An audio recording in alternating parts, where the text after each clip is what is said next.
mye klar sånn. Ok. Bare gjør den Litt mer inn, ok, ja. Men ikke sånn at den går inn. Nei. Akkurat sånn.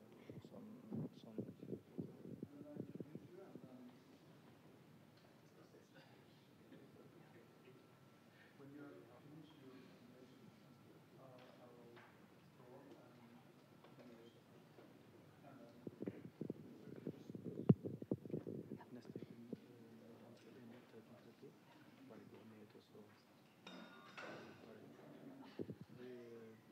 justerer du størrelsen. Bare klar og så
Vennligst reis.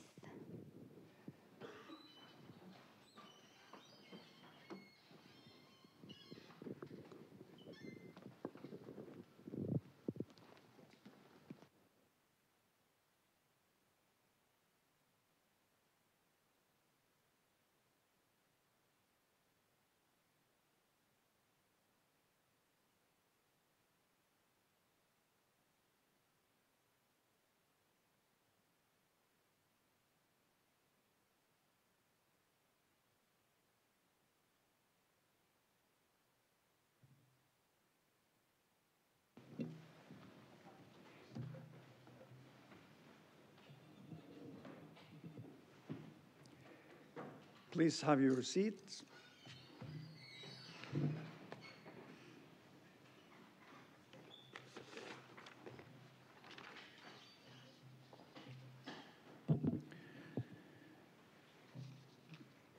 Good afternoon, everybody. Welcome to this public defense of the thesis entitled Sustainable Development Goals Through Sport and Analysis of Policy Implementation in Ghana. Today's candidate, Derrick Charway, completed his thesis in March 2024. Based on a proposal from the Department of Sport and Social Sciences, the Committee for Research Education has appointed the following committee to judge the thesis and other requirements for the award. Professor Chris Horbel, Norwegian School of Sports Sciences, chairperson. Professor Daniel Blois, University of Chester, first opponent. Professor Hans Erik Næss, Høgskolen Kristiania, second opponent. The committee has concluded that the thesis meets the standard worthy of a public defense for the award of Doctor of Philosophy, PhD, in sports science. Earlier today, the candidate has given a trial lecture with the title Sport for Good, Impossible Utopia or Potential Solution to Societal Challenges. The trial lecture has been found satisfactory by the examination committee. I now would like to ask the candidate to introduce his doctoral research in the form of a short lecture, and the opposing members of the examination committee to engage the candidate in a defense of the work. Should members of the audience wish to ask questions related to the research, I ask you to bring these in written form to the attention of the chairperson, that is me, in the break prior to the second opponent's questions. I ask the candidate to take his place at the lectern.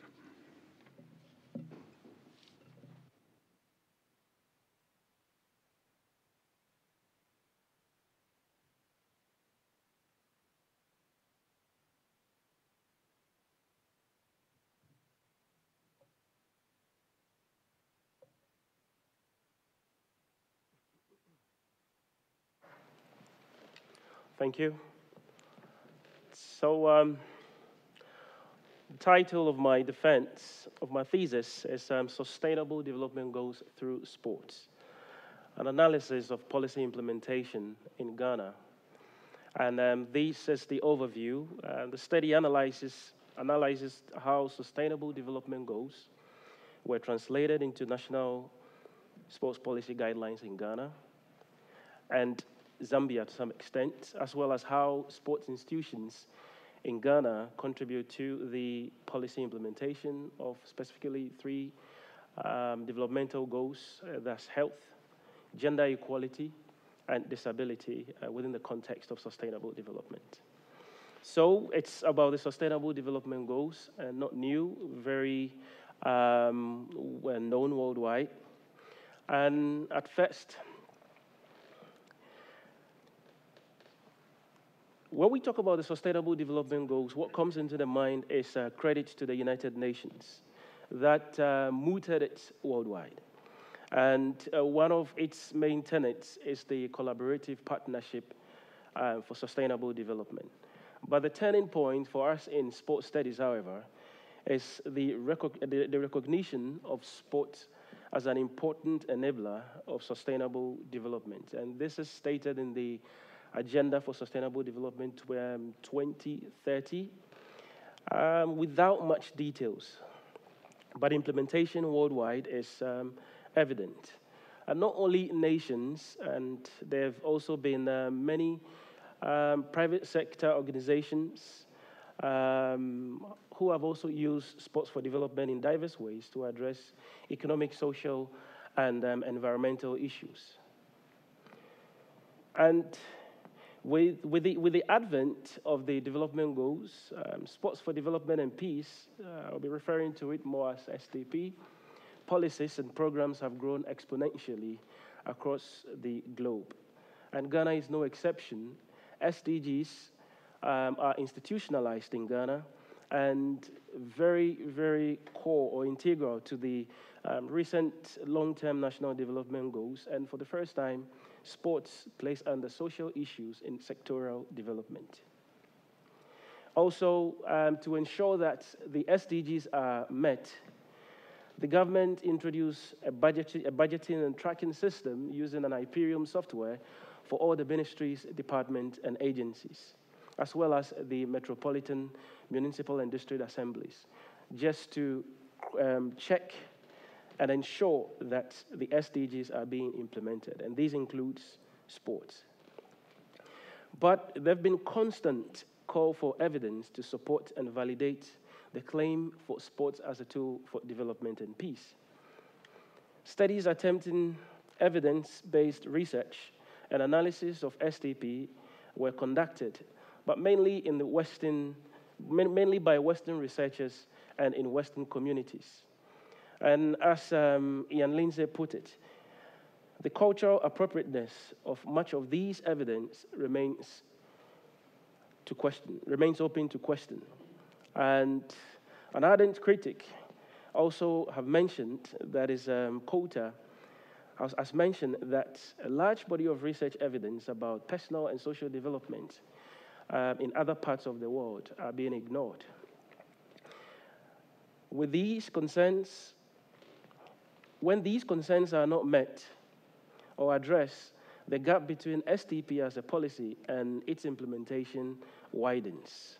Thus, the need for local voices and cultural-specific research to provide solutions or insights relevant for local conditions. Thus, the need for this research. So let's look at Ghana briefly.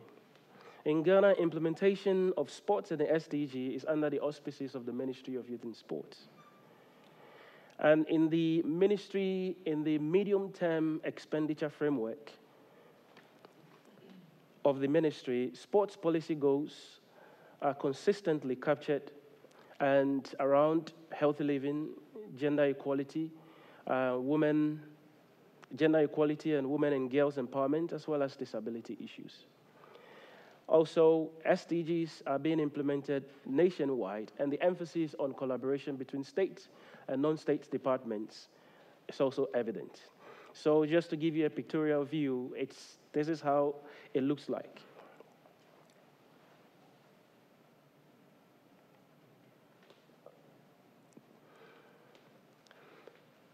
With this, the ministry, the sports ministry, through their medium-term expenditure framework, which is also kind of a framework that works within the SDGs, Sustainable Development Goals budgeting and tracking system by the government.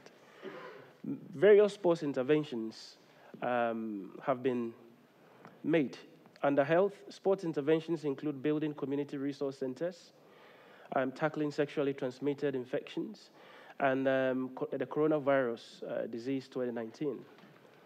And under gender, efforts to tackle the underrepresentation of girls and women in sports leadership positions are evident. And for disability, the provision for the inclusion of persons with disability is being implemented, and all these have been reported in this framework. And it's very easy for people to have access to because these documents are made public. So this is how it looks like. Nevertheless, the Sports Ministry's medium-term and expenditure framework do not provide extensive details about how the implementation is carried out in practice. As a result, little is known about the implementation of the SDGs and sports in local communities in Ghana. This is also the case in most African countries. So I would look at a healthy living, gender, and then disability in perspective. What research says about it, or what is there for us to know. And a healthy living, there is limited knowledge, as I mentioned, for partnership for local implementation of the youth and sports resource centers. And these centers are captured in this medium-term framework with pictures and showing communities where these are being implemented. Also, the ministry's Repro Talk, which is reproductive talk, community information dissemination for the COVID-19 are all reported, but with limited details. When it comes to girls, women participation in sports, there's limited participation reported by various researchers, and women are underrepresented in leadership positions. This is very evident when I went to collect the data. And also, the overwhelmingly objectification of women regarded as marital sexual commodities are also statements or issues captured in various researches. For persons with disability, they continue to face stigma, social exclusion, and discrimination in local communities. The disabled sports associations have continually lamented their exclusions, and these are reported on numerous occasions. All these, if not addressed, may adversely affect policy implementation in the long run. My study, therefore, is significant because the importance of addressing these social concerns in Ghana cannot be overstated. The study analyzes the policy goals and implementations of state and non-state sports organizations in Ghana and the extent to which they collectively influence the collective capacity for sports to contribute to national development. The following questions underpin my research. First is how the SDGs were translated into sports policy guidelines. And second is how the sport partners, that is governmental and non-governmental organizations, have been involved and resourced in implementing the government commitment to community health and well-being. Third, what are the cultural and structural barriers to girls and women participating in community sports? And fourth, how has the implementation of sports inclusion policies excluded or included disabled sport associations in Ghana? These four questions form the basis for my publications, which I will be addressing in the findings shortly. And specifically, there are 5 publications. Now, to my research model. Critical realism has been an inspiration for the philosophical underpinning of the thesis from the start. During the research process, it became clear to me that critical realism elements that emphasize process, macro, meso, and micro interaction, and social mechanisms are integral. So the first part of the project was guided by macro-level theories of state encompassance, theories of state, pluralism, and neo-institutionalism to gain better understanding of research question 1, and leading to article 1 and 2. The second part comprise specific theories that are relevant because they address factors that influence policy implementation at the local level. They also helped me to delve more deeply into how sports and SDGs are implemented at the local level. Again, these specific theories were integral to writing articles 3, 4, and 5. In a nutshell, the research model helped me to unpack and discuss complex sports policy implementation issues in Ghana, specifically to empirically understand how the policy context, social structures or processes, and unfolding actions and interactions of multiple stakeholders influence the sports policy implementation of healthy living, gender, and disability in Ghanaian communities. The research design and methods. Multiple case study of state and non-state organizations with embedded units of analysis, that's the sports ministry, regional sports offices, and district sports units as the state sports organizations, and non-sports and national sports associations and STP organizations as non-state sports organizations were core. And it's important to mention that for Article 2, I use comparative case study approach to analyze the implementation of sports policies in Ghana and Zambia. So the data and, of course, access and sampling strategy, I use purposive sampling for the national and regional sports levels, and snowball sampling at the district level. And the data collection methods entails document analysis, semi-structured interviews, and focus group discussions. So just to give you an idea of my journey through data collection during the COVID time, was this started in the northern region and to the Volta region, we call it, in Ghana, and then to the Ashanti region, to the central region, and then to Accra, where I finished collecting my data and then flew back to Norway. So overall, 52 participants were interviewed through the semi-structured interviews and the focus group discussions. And yes, so data were collected from the executive. I was very fortunate to have people who wants to speak at the president's office, and also other agencies directly in charge of the policy of the SDGs implementation in Ghana. And of course, regional sports directors and officials from district sports units, senior officials of national sports federations, and representatives from the Sport for Development organizations. And quite a number of documents were analyzed. Some were available online, some I requested for them. And so just to give you an idea, these were some of the documents, and that I used. Data analysis. The data analysis was undertaken both inductively and theoretically, and were supported by the research guide and research questions. For document analysis, they were inductively analyzed to ascertain sports contribution to national development, and that's for Article 1 and 2, vis-a-vis health, gender, and disability provisions, as they are presented in the sports policies of state and non-state organizations for this research.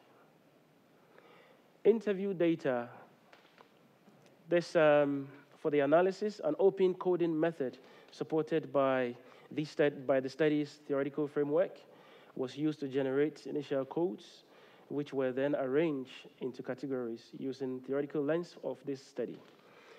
Using theoretical lens for this study, common themes were identified, and based on these themes, each article's findings and discussions were developed.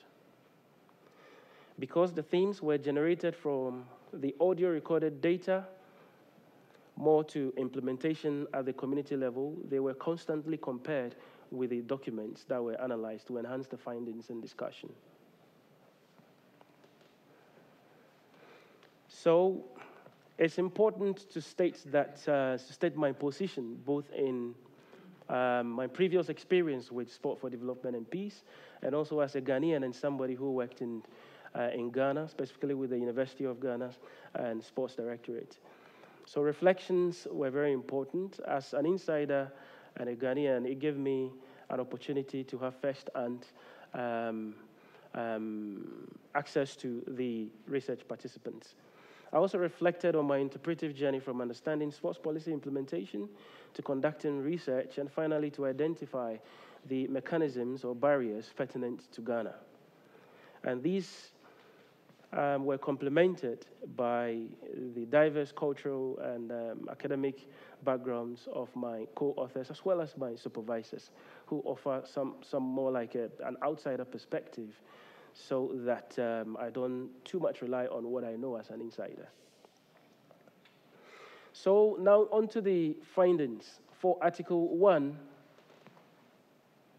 the purpose was to analyze the historical emergence of sports and the influences on sports policy formulation and implementation in Ghana. So basically, this use its historical analysis and institutionalization of sports and policy in Ghana. And the key findings were actually from the colonial to the post-colonial influence. What does this mean? So I first look at the colonial era, look at one of the first or few sports policies that were enacted, which is the could be found from the Educational Ordinance of 1925 and the Sports Council Ordinance of 1952. These were precursors for other sports policies that were developed over the years. And following that There was also the post-colonial era of self-governance, military coup periods, military eras, and democratic rule after the 1960s. And here it was evident the dominance of football as a political tool was evident. And during this period too, the first Sports Act was enacted. And there was various political interference of how sports is managed from the 1960s up until 2011, when the IOC mustered courage to caution Ghana's government or state from interference.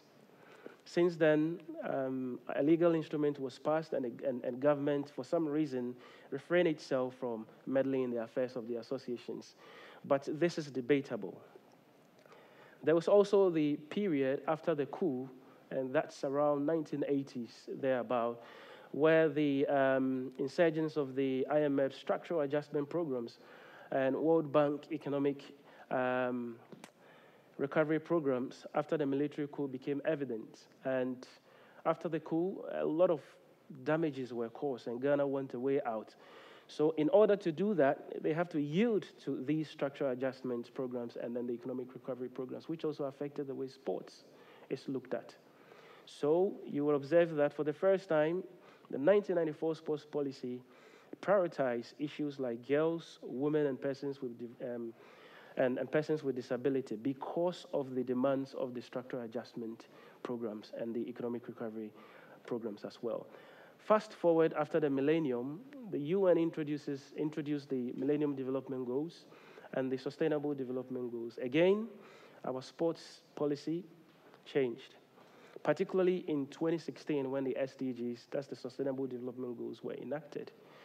And what happened? We had a new Sports Act to fit within these foreign or global development agendas. The Article 1 also looked at the structure of sports and the funding patterns and trends.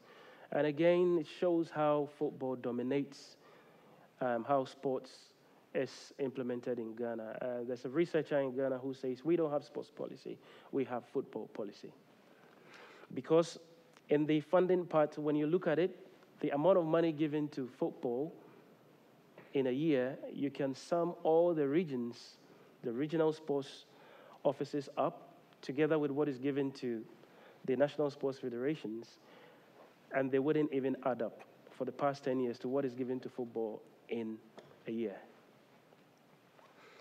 So on to the second article, and with this article, it became evident through interactions with my supervisors to place my work in an African context. And in the search for which country would be more suitable, it became clearer to me that Zambia featured more in the academic literature, and also has an historical and development compared to Ghana. They have similar historical trends in terms of development. So for this article, the purpose is to understand Southern perspectives on the approaches and structures developed to implement these policy agendas, particularly the Sustainable Development Goals. And it was guided by a literature review of global sports and development policies. And the findings were grouped into three categories. The first is sports policy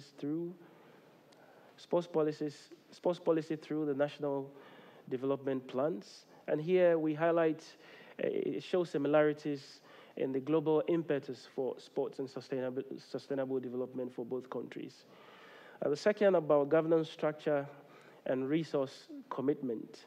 And for both countries, there's a lack of implementation guide and inadequate human resource and financial support. We noted that people think anybody at all could fit in the implementation of sport or even sport management. And the third, which has to do with multi-sector engagement and collaborations, I would say that this is better in Zambia compared to Ghana. At least the sports ministry and government wants to listen to them. But in Ghana, it's the opposite.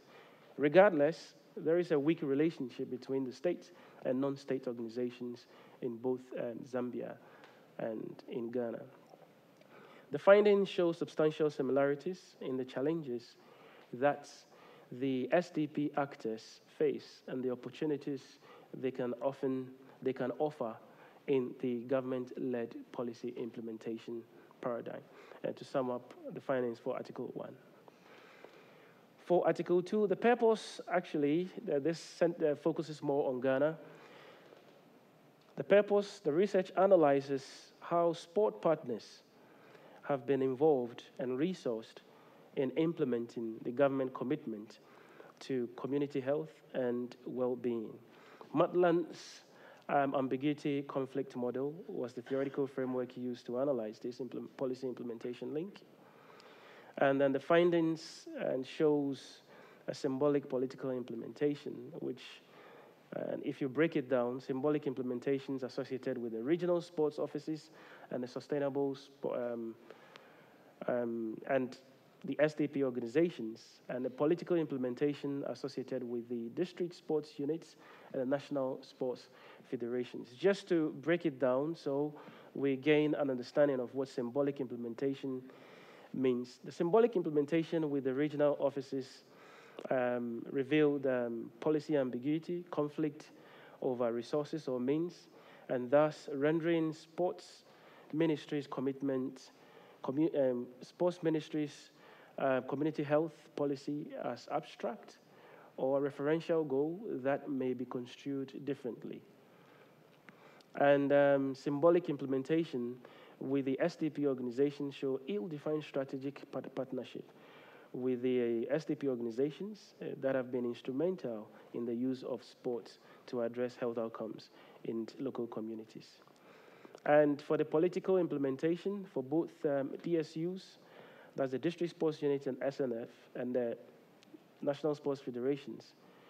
Political implementation for the District Sports Units revealed an implementation deficit, where frontline implementers who regularly translate policy into actions are either disregarded or neglected.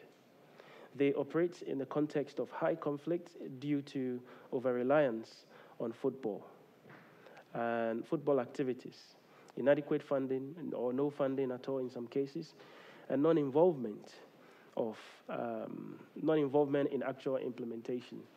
So with the National Sports Federations, they had issues with the fact that there is too much emphasis on football, making it they being favored for others. For Article 3, the purpose of this article is to analyze the cultural and structural factors that account for the low participation of girls and women in Ghanaian community sports. And here what I mean by we is with my co-author, we use Cookie and Messner's theory of uneveness of social change, which is a social, focusing on social structural perspectives. And the findings reveal cultural and structural barriers. For cultural barriers, there were issues like house chores, gender stereotypes, as well as religion and early child marriages that counters government or the sports ministry's efforts to implement the SDGs in communities. Just to cite an example, there was one who mentioned to me that I was almost beaten in a Muslim community because I was forcing the girls to play, not knowing that that particular Islamic sect do not allow that. And so it becomes a challenge to implement these. He told me this ended up in the chief imam's office, and since then, he did not continue with involving girls in the in their programs. That's at the district level. The structural barriers actually covers organizational practices and institutional barriers. The organizational practices basically has to do with gendered practices. And as I mentioned, there are cultural norms that people follow. And Ghana in itself is a patriarchal society. So people sometimes take these patriarchal nature into the workplaces, and unfortunately undermines particularly women, girls, and to participate in leadership positions.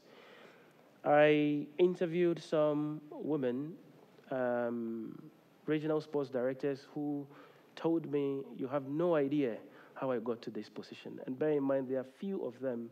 Out of the 16 regions, there are about 3 or 4 women who are regional sports directors.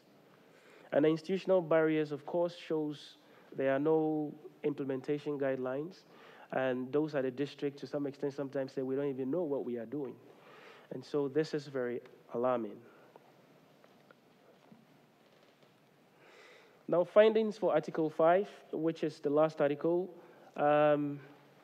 focus on the purpose was to analyze implementation of sports inclusion policies and the extent to which they include or exclude disabled sports associations in Ghana. And primarily using Roads and Marsh Policy Network to analyze the implementation of sports inclusion policies. The findings here were lack of funding, conflicts among network actors, which is the disabled sports associations, and then the district sports unit representatives, as well as the directors of the district assemblies, who also have their own agenda. Deliberate neglect of persons with disability, as the interviewees told me, we have limited resources, what can we do? The persons with disability are just few. We are aware they are there, but we cannot use this limited resource to include them. And also there are membership gaps when we talk about the district sports units itself do not have persons with disability representatives. Also, they don't have women representatives also there. And the absence of integrated program for persons with disability of disabled sports associations is very alarming. So the discussion focuses on 3 parts.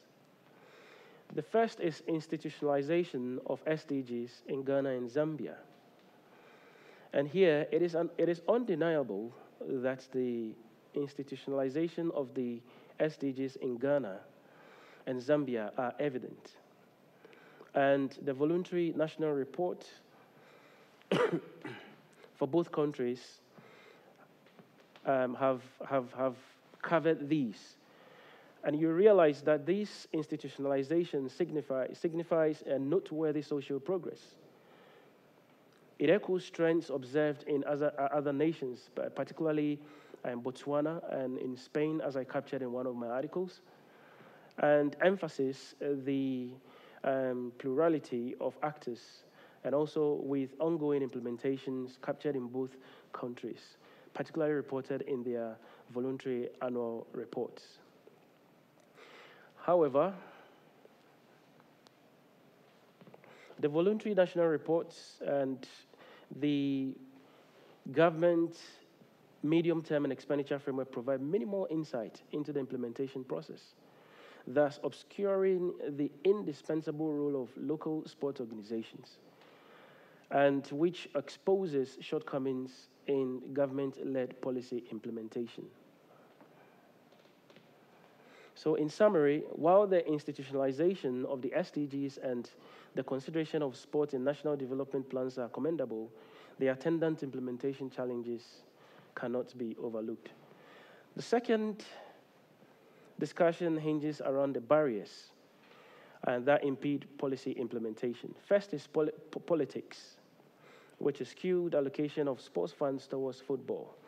And to mitigate this, it's important to have equitable allocation of resources to all key stakeholders and district assemblies common fund, and district assembly common fund to be enforced by a legal instrument. The second is the socio-cultural dynamics that I mentioned, which is the patriarchal nature of Ghanaian society, religious belief entrenched in perceptions of gender roles in Article 4, attitude towards persons with disability in Article 5, and pervasive football culture. And to mitigate this, it's important to engage. It's important to engage community and religious leaders in policy-making process to gain insights into local customs and traditions. The third is organizational conditions, which is a lack of funds, qualified sports leaders, and noticeable death of women in leadership roles. And the last one is institutional frameworks, which is the absence of clear policy implementation guides, non-inclusive policy making process, and limited legitimacy of STP organizations.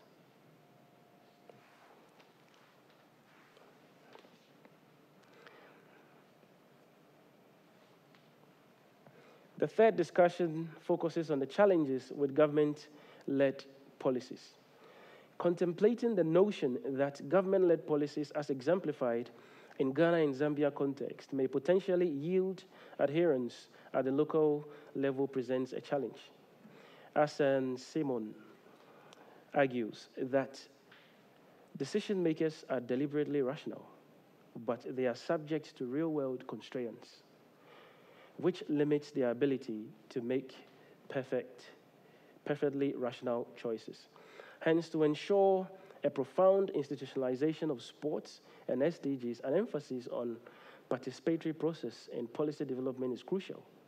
This involves including all the relevant stakeholders, such as the STP organizations and national sports federations.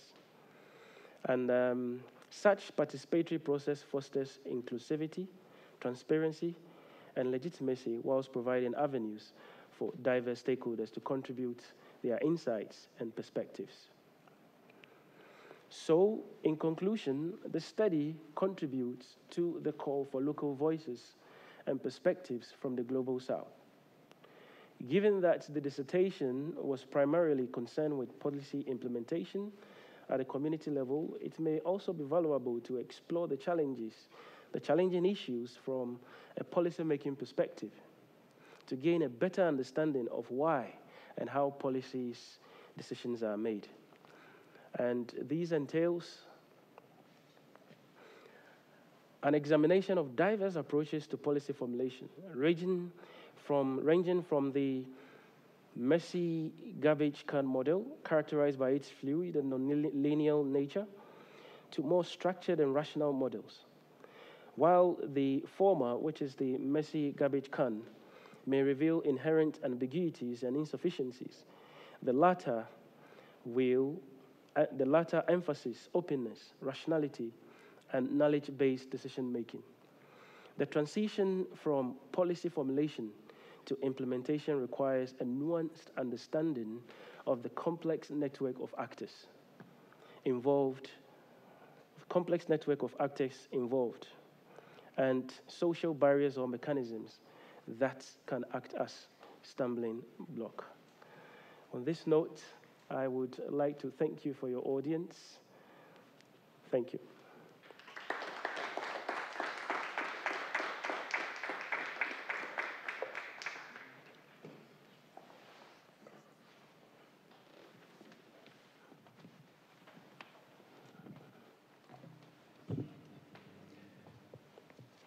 I thank the candidate for the presentation of the doctoral research.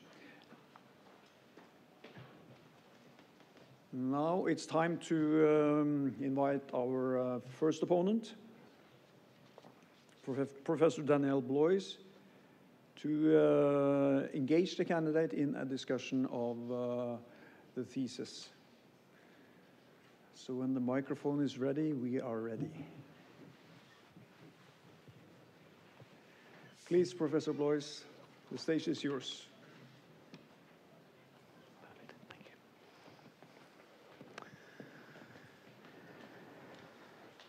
Okay, thank you very much. Thank you, Derrick. And first of all, can I thank you for inviting me to be first opponent today. Derrick, I thought that Hans, Eric, and I have distributed questions amongst ourselves, so I thought it'd be useful for you to have some foresight to the direction of the questions. So first of all, I'm going to ask questions that are more concerned with theory and theoretical application throughout the thesis, and then going to focus more specifically on each individual paper. And then in the second half, Hans-Erik's going to focus more on methodologies and your findings and conclusions. I first of all wanted to ask you, having seen that nice summary there, could you provide us with a brief overview of the key take-home points that you think can be derived from your thesis for those working within sport development and peace?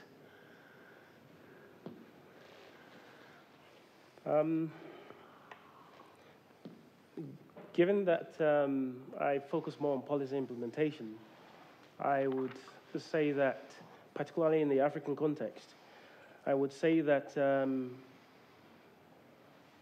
governments involved would have to expand their implementation of these SDGs to include NGOs, that's the SDP organizations. One thing I gathered was that one of the NGOs representatives told me, which I think was very important, was that he said, just look at us. We are so many in this country. And sometimes what we need is to go into the communities. But nobody will listen to you if you are not recognized or legitimized. And so it's a constant battle. So mine is to ensure that the stakeholders are involved. And then secondly, it's also important that policies used in implementing these SDGs should be really looked at. In the case of Ghana, I think I was just looking at some of the policies in 1976, and I could see sentences lifted verbatim to current days. And I think it also undermines contemporary strategies to implement these modern SDGs, sports and SDGs, yeah. Okay. So if you were in charge, what specific things would you do to try and make and enact change for sport for development policy? Yes, so like I mentioned in my conclusion and in the discussions, I'm not sure if this will be possible, but I would, as much as possible, try to include all stakeholders. I would make it a policy for the nation and not a football policy. I know this one sports minister tried this, and he was kicked out in no time. But for me, that's what I would try to do, as much as possible, to think about the people of Ghana, their health and well-being, than just my personal interest. Yeah. Okay. I want to explore with you now your choices of concepts and theories throughout the thesis and in the 5 papers in particular, with the end goal of getting towards a greater understanding of your application or your attempt to apply a critical realist theory perspective. But first of all, how did an organizational bureaucracy perspective, for example, help inform your analysis of power relations in your studies? Yep, that's a very good question. In the beginning, I started with looking at that state power or powers within organizations. But I thought it was big, and I would need more time to look at it in perspective. What I would look at it is this. Power under the critical realism is very relevant in the sense that we're talking about what are the causes of why things become the way they are. And I think it's very important to look at it from the root cause than just looking at it from, let's say, just the implementation aspect of it. So I think, first of all, let me put it in the perspective of Ghana in terms of the state. You realize that the state possesses a lot of power to make the real decisions. And for me, I think their actions are the main causes of what we are experiencing now. And it's an area that needs to be explored. But at the same time, the question to ask is whether the state is ready to ensure that the sports and SDGs, or sports as a tool for development, is used to benefit the society. And so basically that's how I would look at it. I've not really explored that power, to be honest with you, but I'm hoping to look at it after this thesis, after my doctoral journey. Okay. And similarly, how did you use neo-institutionalism theory to help examine your data? Yes, so for those macro-level theories, including the neo-institutionalism, they were theories that I read and informed me to write the first and second articles. So there, you would observe in the main thesis that under the neo-institutionalism, I looked at path dependency. That is the historical aspect of it. I read about that, and I also read about institutionalism itself and what it means. Because going through documents, I noticed that the SDGs were institutionalized. And for that reason, I cannot just go and then look at it as it is, but to gain insights from theories, as I mentioned, like the path dependency and the historical aspect as well, to gain better understanding of how policies unfold. Okay. And I assume we've got a mixed audience here, so not all remote experts in the area or anything like. So how would you explain, let's say to an exercise physiologist, what the importance is? Not that I'm suggesting physiologists need it, really dumbed down for them, but how would you explain what neo-institutionalism is? And therefore, because you mentioned it in your 30-minute summary as well, what you mean by the institutionalism of the SDGs. So how do you explain that in more layman's terms? Okay, so that's a tough one, but I'll try. So basically, let me use an example. The SDGs. The government of Ghana wants to implement the SDGs. And so Ghana itself is made up of various parts. It's made up of ministries, departments, agencies. And in order to ensure that these SDGs are being implemented, is to make sure that all these parts come together. And once they come together, then they can implement it. So first, institute the SDGs as a development plan for all the organizations, right, to implement. So basically, that's what, in layman terms, how I would put it. Without instituting the SDGs, it may be possible to even think about implementing it. It may be possible to know who does what. It may be possible for those on the ground to follow rationally what the instituted policies are. So basically, that's how I kind of can explain it in layman terms. Okay, thank you. And similarly, I mentioned that you use lots of different theories and concepts, hence why I'm asking different questions about each. So could you summarize the usefulness of the top-down, hybrid, and/or bottom-up theories of the policy process? So we have the top-down. Basically, proponents for the top-down, I call them the top-downers, mix policy. And they believe that policy should be made by authorities. They believe that the leaders make policies for persons to follow. And for the bottom-uppers, which is the bottom-up theories, they believe that policies are translated into actions, and that those who translate those policies into actions are those who determine what the policy outcomes would be. And so they believe that the importance of policy making should be at the bottom level. And now here come the hybrid group who says, come on, but we are all saying the same thing, but why don't we come together? Why don't we listen to those on the ground to inform what we are going to make? And that's a typical example of the Ghanaian case. that the SDGs were just brought in and then thrown up to the people and said, implement, without understanding that there are barriers on the ground.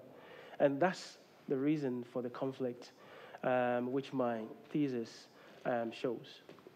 Okay, and just to use your phrase there, you mentioned, and whether it's just colloquial, you mentioned that they believe this. I'm assuming that they have evidence to support their claim that the policy is implemented top-down or bottom-up or hybrid. And so in that respect, what do you find from your research? From my research, basically, I think, and the interesting thing is, at the time I was collecting the research, the government has now assembled people to kind of like look at what the problems are. And the problems are already dumbing, and it's a lot of money that they are already spending. So what I gathered is those I collected the data from were very furious. They were not very happy. Because one, they don't know what they are doing, and then two, of course, the focus on football is also an issue. And interestingly, there were others who say, hey, I go to the office and sit down. I've been doing this for 5 years. I'm paid every day. And I do nothing.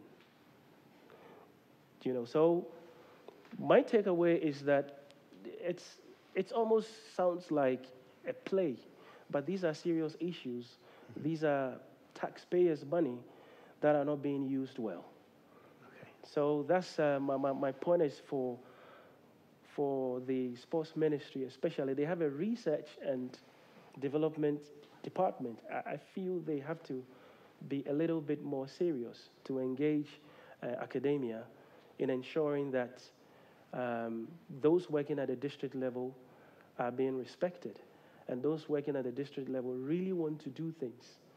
Because, just to add again, almost all of them told me sometimes we have to use our money, not because we want to do it. We're talking about Ghana where the poverty is real in certain areas. So for them to look at, especially persons with disability and girls in the district not being involved, for them is a little bit frustrating for them.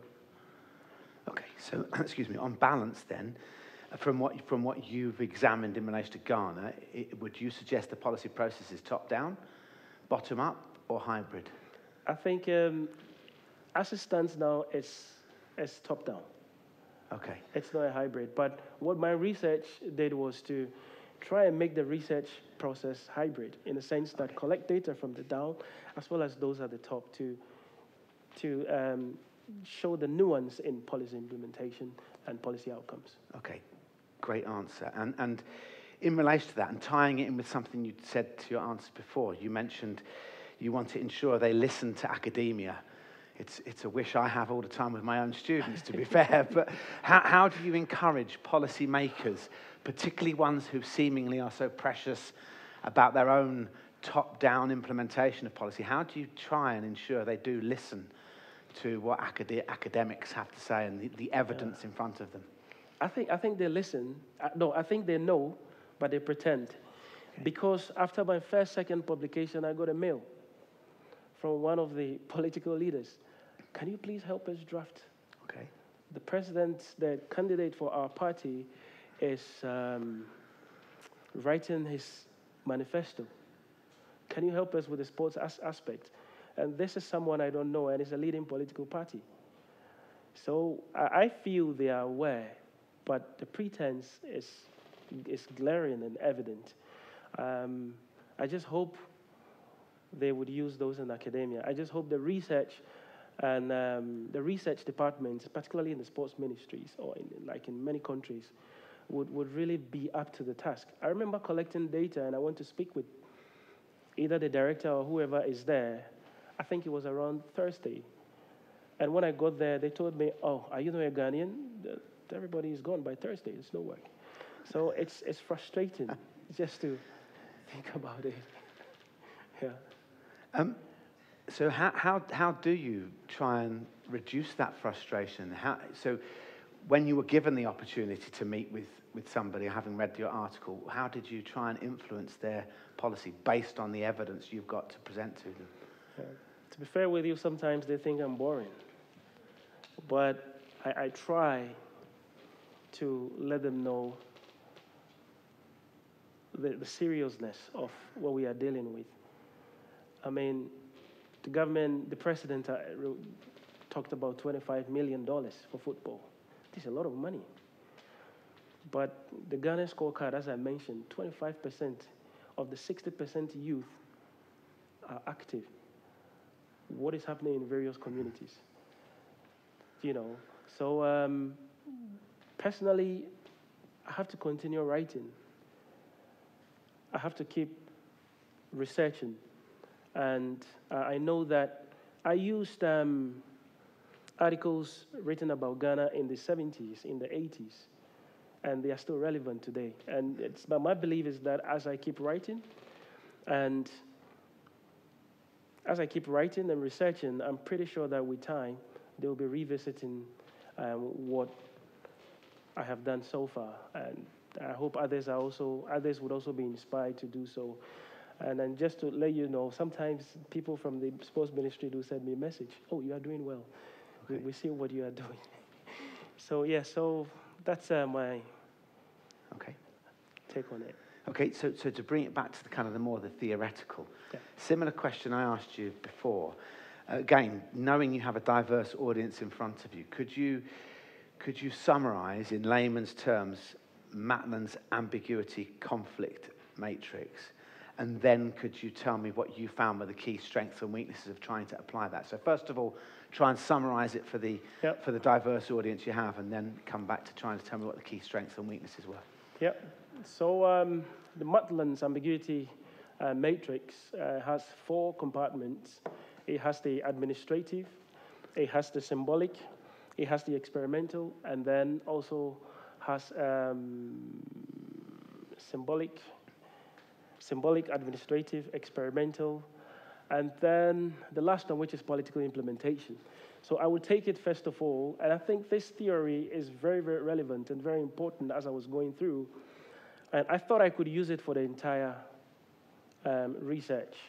But again, as I read Matlin's work, it was also clear that implementation theories, there are no implementation theories. You could rather kind of like have specific theories attached to what implementation is. So back to your question, administrative theory, one of the 4 compartments, talked about a state where administrative policies or objectives are followed by the implementers in a layman's theory, in a layman's sense. And then we have the experimental aspect, where government, when they want to test policies, whether it works or not, throw it and see whether it works or not. And usually, unfortunately, it is those who implement often are blamed for these experimental policies.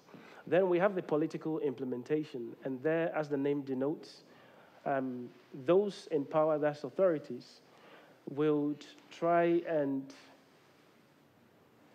paint a picture, will try and form policies that looks like, that fits their own interests. For instance, the use of football.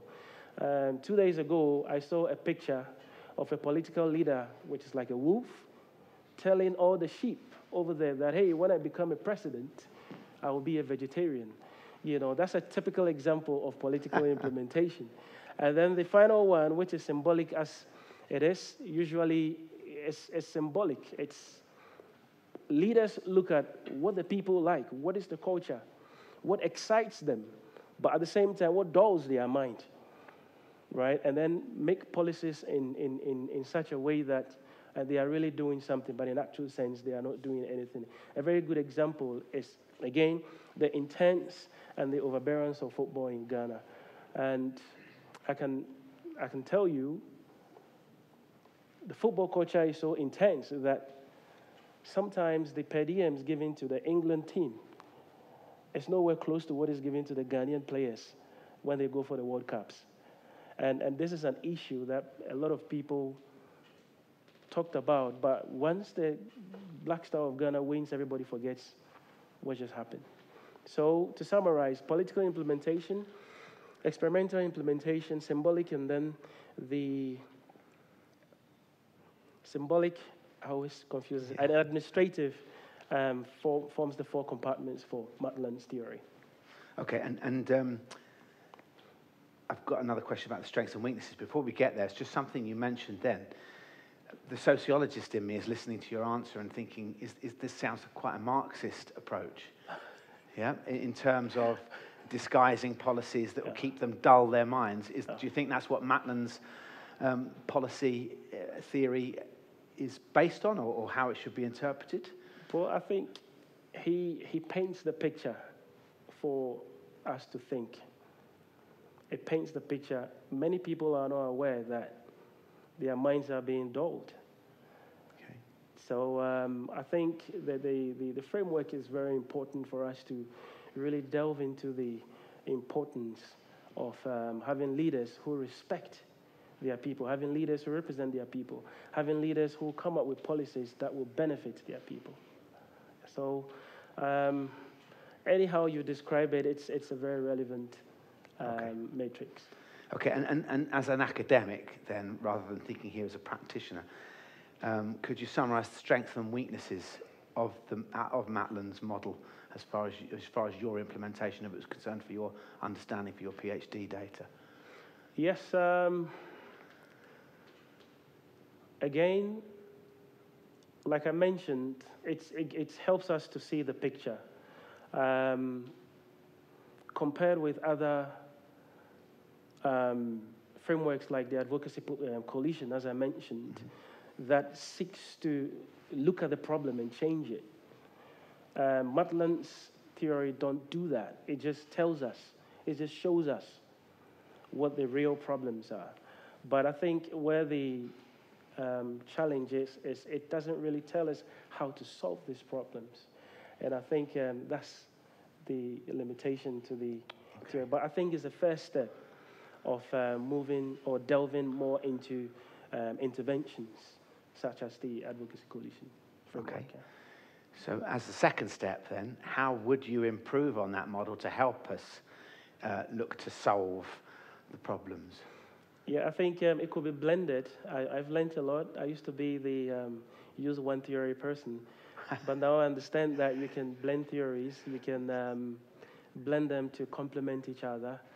So I would say that moving forward, that's what I would do, to not only show the picture, but also look for interventions to resolve prevailing issues.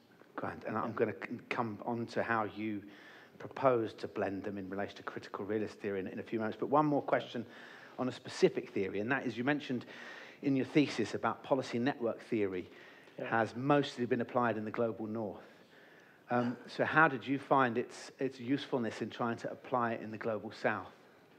And just to add it, particularly when I'm looking at local voices in the global south, that's true. I got this question, but I also think that policy network theory is now a global theory. I will look at it that way because the SDGs in itself emanated from the from the north, same as the Sports for Development. And so I think it's only wise to seek theories from areas where they emerge to see whether it fits in local context. And if it doesn't, then alternative theories will have to be explored.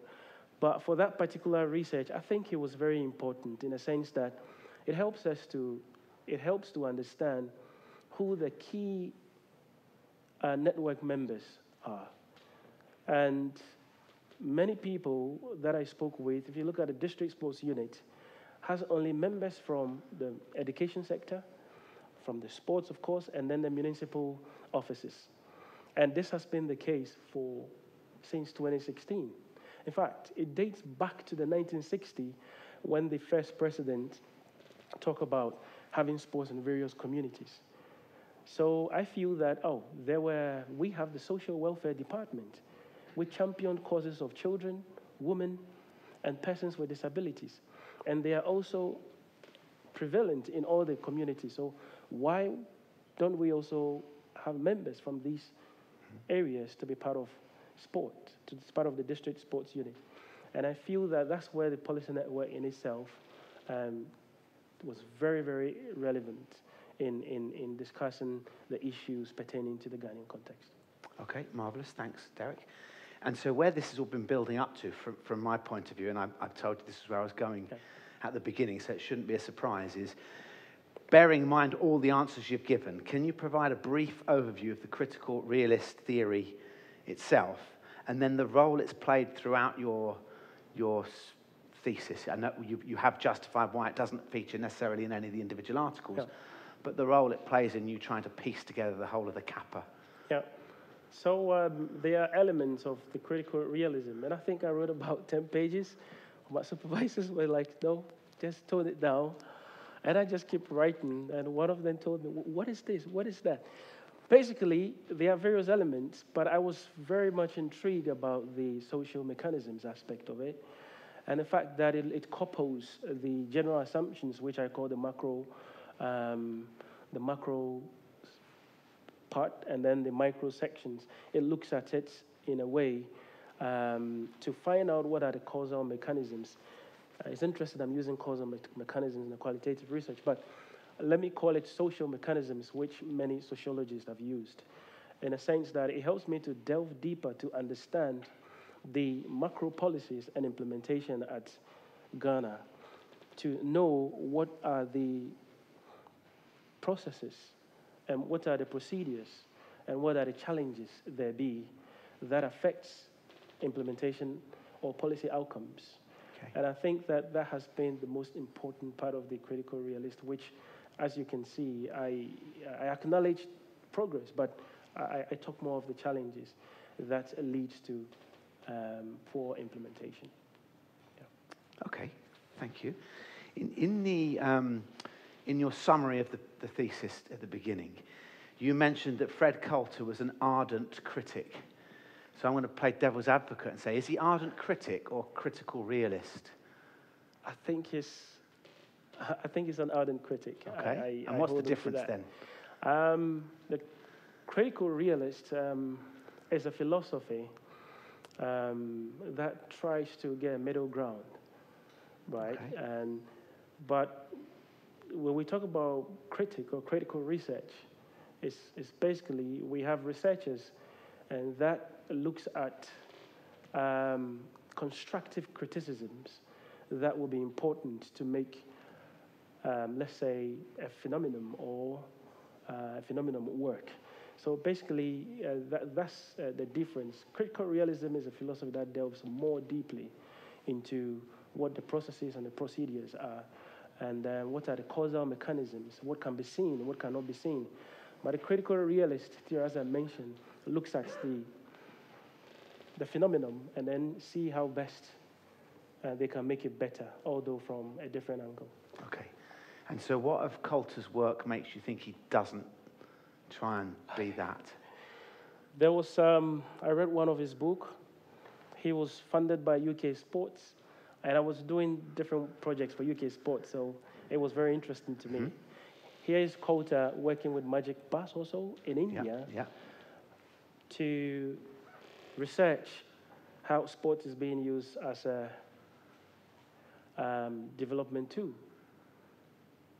In a nutshell, it says nothing is working because it has not really been kind of like, just like the Ghana case, delved and critically looked at to make it work. At the same time, he made the similar reference to the MISA, which is the Mitari Youth Sports Association in Kenya, and mentioned that there's a need for monitoring and evaluation of these projects. And he goes in depth in addressing these challenges. So I know many people see Fred Coulter in that trying to look at the problems. But I see it as he's kind of like straightening the path so that we can have a proper way of approaching sports as a development tool. So maybe you've talked yourself into thinking he's a critical realist then, rather than just an ardent critic, maybe. You have a point there. You have a point there. You have a point. Okay, good. I'm glad I've got one point. Let me check. I want to move on now to specific questions about the papers. And I think you've done the first one really ably in the thesis and here. So I'm conscious of time, and I'll not move. So I'm not going to talk to you about the first paper, the kind of summary of the historical development of. And now I've got to use this device to move on. This is where pen and paper are easier, but I spent money on buying one of these Norwegian devices instead, much to my wife's jealousy. So to what extent do you think successive Ghanaian... No, so actually this is a question about that, but I want to ask this one. Successive Ghanaian governments have been in achieving, as you said in Article 1, was their stated goal, national integration and providing an enabling environment for sport development. So first of all, to what extent do you think they've been successful in achieving national integration through sport? I think institutionalizing the SDGs and recognizing the role of sport in national development goals is the first step. It has never happened in all the national development goals recounted in Article 2 that sports is categorically stated. Often is used as a fly paper or just mentioned in passing, but I think that's a major progress, and we as researchers would have to take the baton from there and keep government on their toes. Okay, so sorry, to what extent do you think they've been successful in implementing national integration then? In implementing national integration,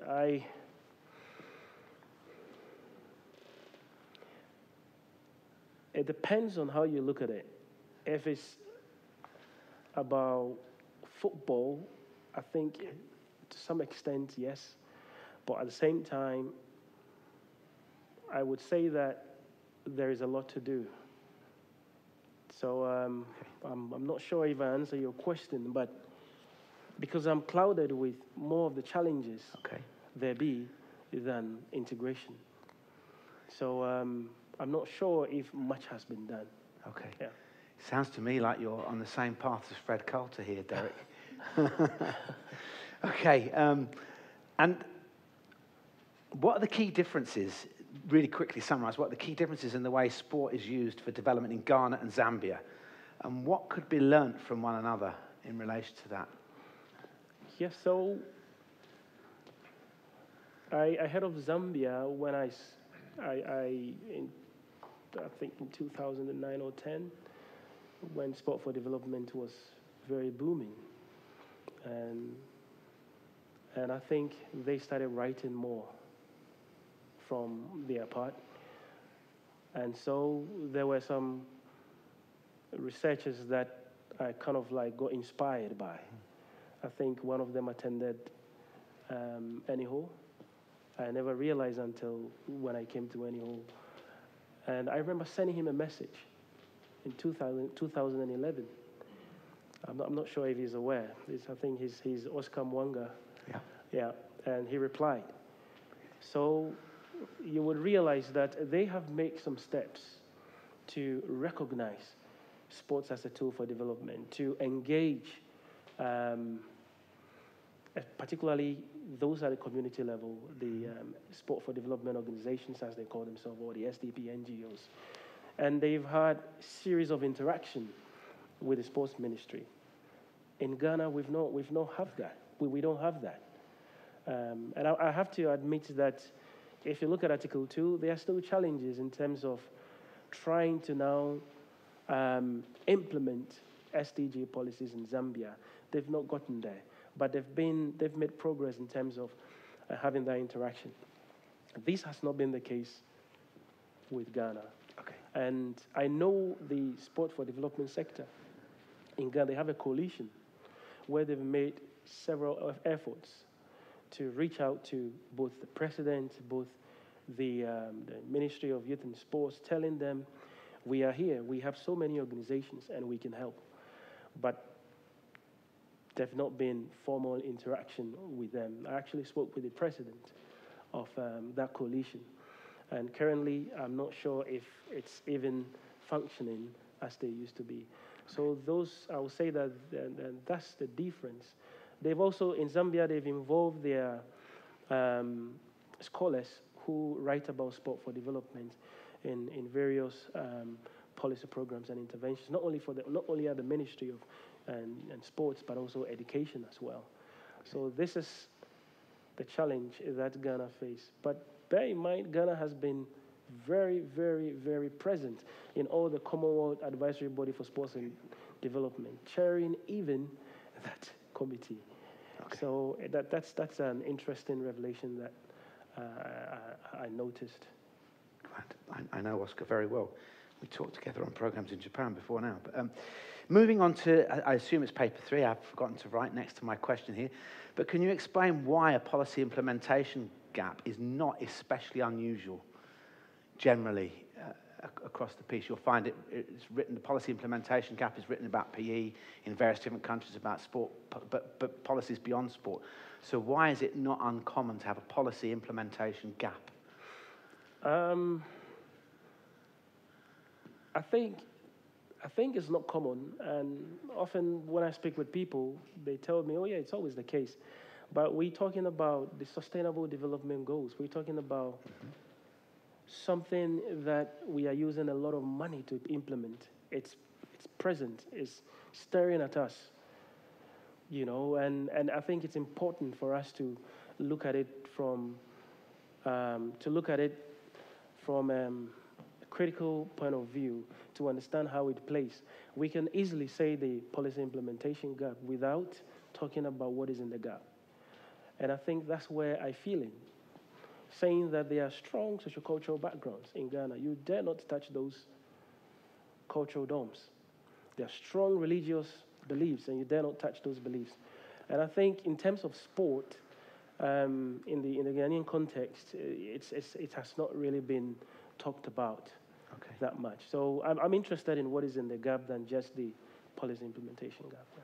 Great. That actually moves us seamlessly onto my penultimate question, I think, and that's, given the issues you identify in Ghana concerning the unevenness of development for women and girls, how realistic is your proposal in that paper for structural changes? I think it's important. I collected the data on 2 different occasions, during COVID and then when COVID was lightening up in 2022. The first time when I went, there was no girl. There was no woman at the district level. We're talking about 216 districts. So I was very frustrated, and I wasn't sure that paper would even come to light. But I interviewed people anyway. I interviewed people at the executive. I interviewed people at the National Development Commission. I interviewed people on the grounds. I interviewed directors. And then, for some reason, the reorganization of Ghana came to light, and some women were employed into positions. And I went back to collect data once more.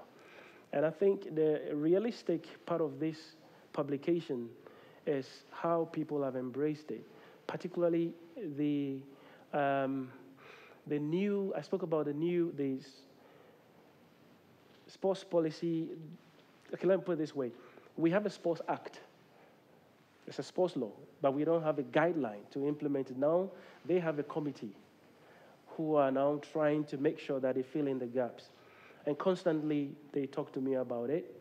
They have seen my paper, and they mentioned that it will be very useful moving forward, liaising with different people. So in the short term, I would say that this is very important, but in the long run too, I'm pretty sure that it will be very, very important for Ghana and also for other countries that feels or that are interested in sports and development. Okay. I'm going to feel like one of those personal trainers now that I hate, who say, you've only got 10 more sit-ups, and then when you've done them, actually says, give me 10 more, because I've thought of an additional question and seen that I've got a little bit of time for that question. And it relates to your answer, actually, because I thought of this question as you were doing your presentation side of things, and you talked about that really extreme example of, I can't remember what person it was, but they'd gone in and he was worried he was going to get beaten. Yeah. So how do you, because one of the proposals you made at the end of your presentation was the need to engage different community groups. But how do you do that in practice when you consider some of the stark examples that you did provide? So how in practice, it's easy for us to say it, it's easy for you, but how do you do it in practice? How do you try and engage that variety of community groups to try and ensure there's greater access, in this case for women and girls, or as we'll see in my last question, when disabled people? Yeah, I feel many countries take sport for granted. They feel anybody can just be a minister, anybody can just be a director, anybody can just be in the sports industry, and they downplay these things. And the gentleman was telling me I was nearly beaten to death. You know, so what I feel is in Ghana, we have opinion leaders. We have what we call chiefs. We have kings who are respected in the constitution, whom the government seeks their opinion when it comes to certain implementations, when it comes to infrastructural development. Now, my question is, why not sports? Because sports it's a very passionate venture, you know, and if you don't engage the relevant people, then it's a problem. And these people are always willing to listen. So the gentleman told me that when the issue happened, his boss was summoned at the regional imam's office, together with the regional sports director, and they had a common understanding. Although he said he was surprised that he was reprimanded by his boss. But I feel that the first step is to engage these people, to have a common ground.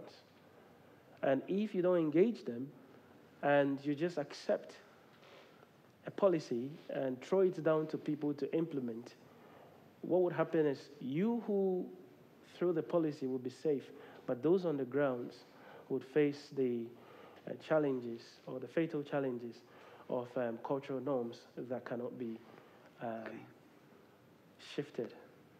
So how do you engage them? If you wanted to give somebody practical advice, the dialogue. next time he faces that situation, how do we engage these different community leaders who might be more resistant? I think it starts with dialogue. It starts with, now that they have a sports policy committee, it should be bigger. It should be rolled out to the various communities. Regional sports directors, district sports, sports unit representatives, leaders of communities, opinion leaders should all be involved. And this is not new. This happened in Ethiopia, where they involved the community in dialogue when it comes to women participation in sports. And it was quite successful. And this is documented over the years. And Ghana can do the same to avoid some of these barriers that I mentioned. Yeah. Okay, and your final paper, which was on people with disabilities, and in that paper you use policy networks as inclusive government. So to what extent does Ghana provide an exemplar of that kind of policy network as inclusive government? Yes, so I'm not sure if that exists now, because as I mentioned that there's a policy community that exists, but the one that neglects persons with disabilities and also women sports associations. So in terms of Ghana being an exemplary, I would say that, and in my recommendation, is to look beyond the community that exists now, and have an encompassing members or actors so far as disabled sports or persons with disabilities are concerned. It's too limited as it stands, and interviewing them was one of the. They were very frustrated. They were very furious when I interviewed them, and for some of them I've known them before. So this is not new, in the sense that in my last year when I did my bachelor's, you can volunteer to be on a block where persons with disabilities are and then help them in their daily programs. So I totally understand the frustration. Yeah. Okay. And I feel like I want to say no more questions, Your Honour. So thank you. Thanks, Derrick. Thank you.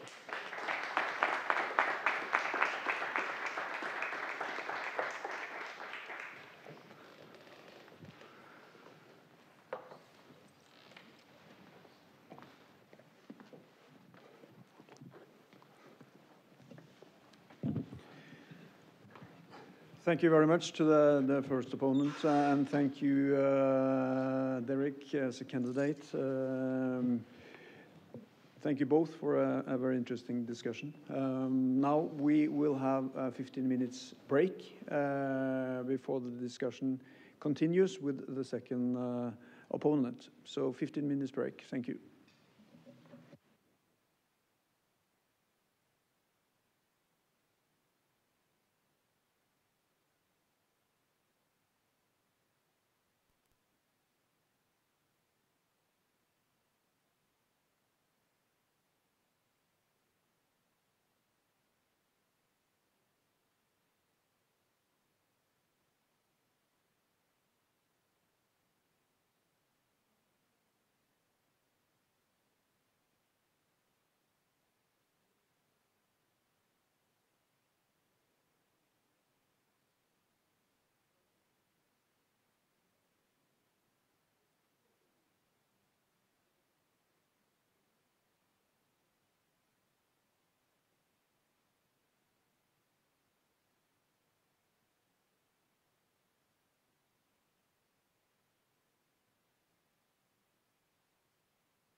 Er det lyd nå? Ja, hvis du snakker litt mer. Ja. Nå er det lyd. Ja. Så kan vi skru den opp om du snakker litt lavt. Ja, ja. Nei, jeg snakker omtrent som Daniel, så jeg tror det går.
Welcome back, everybody.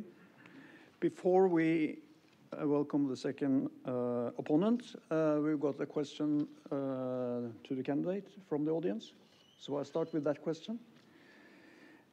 You mentioned that Ghana is a patriarchal society.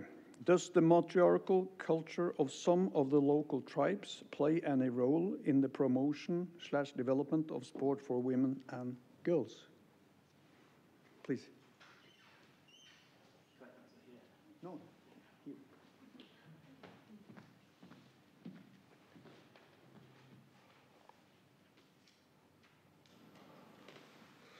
Yes, that's a very legitimate question because we have the biggest tribe in Ghana, which is the Akan, or is a matriarchal. They have a matriarchal culture, but that is more related to, interestingly, who leads them. Right. So, for instance, for the Ashantis, which is one of the biggest tribes in West Africa, crosses Ghana and Ivory Coast, the man can only claim kingship from the mother's lineage. But to the best of my knowledge, I know they do a lot of work, which is the matriarchal part of these tribes. They do a lot of work in terms of women empowerment and then women and girls empowerment. But to the best of my knowledge, in terms of sport, I've not really seen that much. You can talk about a matriarchy in terms of the kingship, but in practice, when you look at all these leaders of these tribes, they are all men. So then it begs the question, actually, what is the actual role of the matriarchy system? So, and as I mentioned, in terms of sports, not that I know of, how they how these will play, but I know they play an integral role in various tribes and communities when it comes to women and girls empowerment. Yeah.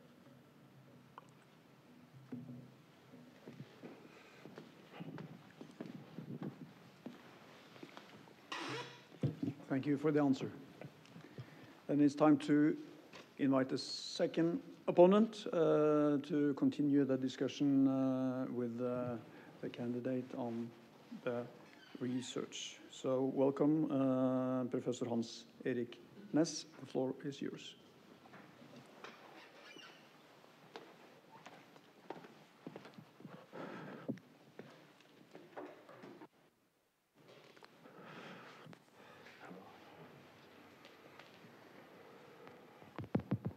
Do we have sound? Yeah.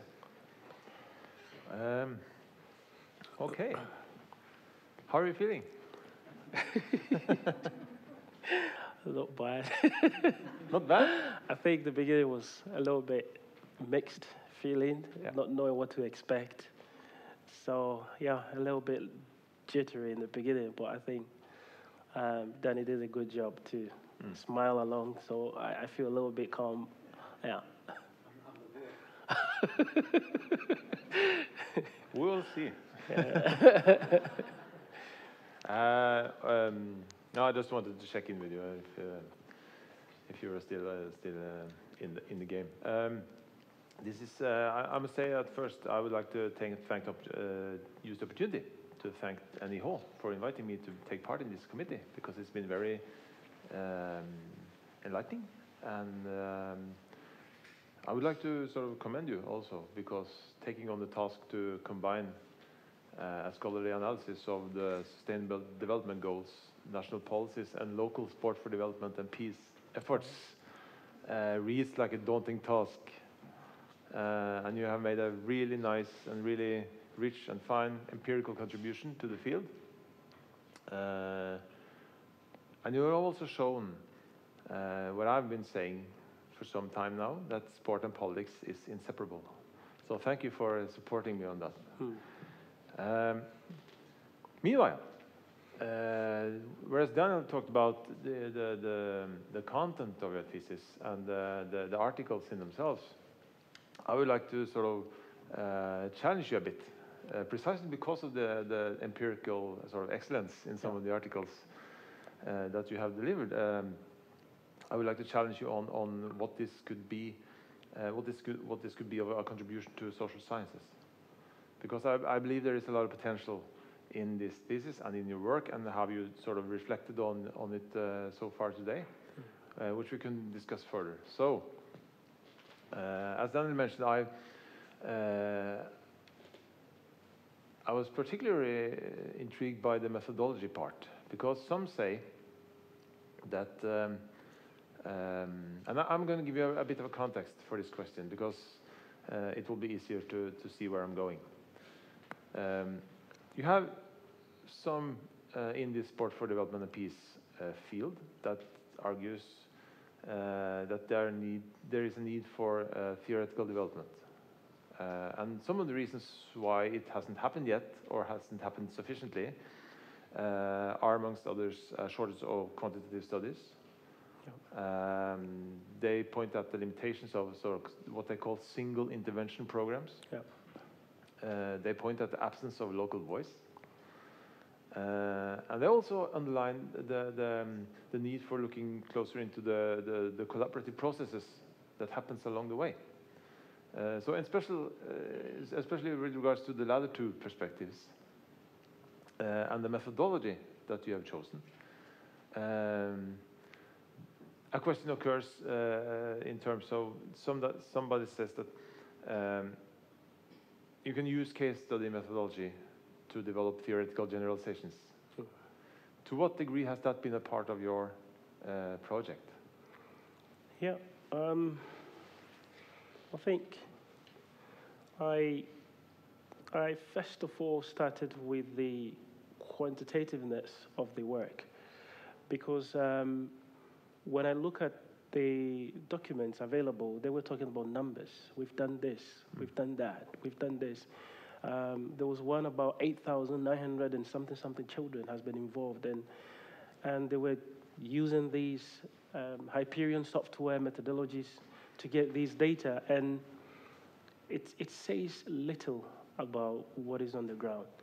And I think the more reason why I focus on the qualitativeness of my study, to get the lived experiences of the people, to hear what they have to say. There were times that I say, I have these numbers, have you seen it? They said, that's strange.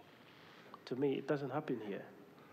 You know, so in terms of methodology, I would not say that the quantitative study or the quantitative methodology is not relevant, but I feel that the qualitativeness of my study adds more depth in terms of practical experience, in terms of looking at a particular case and what it is. And I feel that's where my contribution lies. Yeah. So, in extension to that, if you talk about case study methodology in particular, how do you see the potential for theoretical generalization based on your case studies? Well, I think there is an opportunity, and I have to acknowledge there have been challenges, or case studies have been criticized for its limitedness. But I have to say that if we are looking at a problem, a particular problem that exists in context, and we want to gather as much information to improve its functionality, then, and that's where case study works. But if you are looking at, let's say, a bigger population, I think there are limitations to what we have to do. But in this case, I think the case study helps me to narrow my scope and to a larger extent. And I think my supervisors will tell you, I came to NHO with a broad idea of solving every problem. Constantly, I keep hearing, narrow it. And I think the case study sort of like, so far as sports and the SDGs concerning Ghana and all the challenges or issues there be between policy and implementation gap, I think it tells us a lot about the gap and not just the policies and its implementation. Yeah. That's very interesting, because I've listened to your talks earlier today and the discussion with Daniel. it seems like you, and this you might not be aware of, but sometimes people who argue in favor of a context-specific, culturally specific finding from a research study makes it quite difficult to combine with the case study methodology that promises generalization, because the cases are so unique. Have you encountered any similar problems like that? Yes, I think it wouldn't be fair to generalize. It wouldn't be fair at all. Some people use the word transferability to mean generalization, but then we have to define what transferability is. I feel often people look at a case and then the outcomes that come out of it and see if it works for them. But I think in this case, we're talking about the entire, my research process, from looking at what policies are till its implementation, till me conducting the study, in itself could be an important note for others to emulate. Secondly, for countries that are also implementing, like I mentioned before, sports and the SDGs, could also take one or things about it. And bear in mind, it's not just policy implementation, but we're talking about other things like gender, we're talking about issues about persons with disabilities, and what have you. All these various pockets could play an important role in other fields or other researches, or for countries that are interested in them. Yeah. So, if I understand you correctly, you say that if we go with the word transferability, there is a potential in your study to emulate it elsewhere, or at least use the same framework to discover something similar. Yeah. And that corresponds with my reading as well. And one of the reasons is that some of these concepts that you use, and that which you mentioned earlier also, is social mechanisms. Could you explain a bit more about what you put into the word of social mechanism? Yeah, so the social mechanisms embedded within the critical realism, it's, from Basker's word, as I read, it's very abstract. It's theoretical. It just tells you if A, then B. It tells you the processes that can lead to good or bad implementation, to say so. But what case study does in this sense is to extract, mix it, or materialize this concept. It helps me to delve, go there in person, go to the real world, and then find out what these mechanisms are.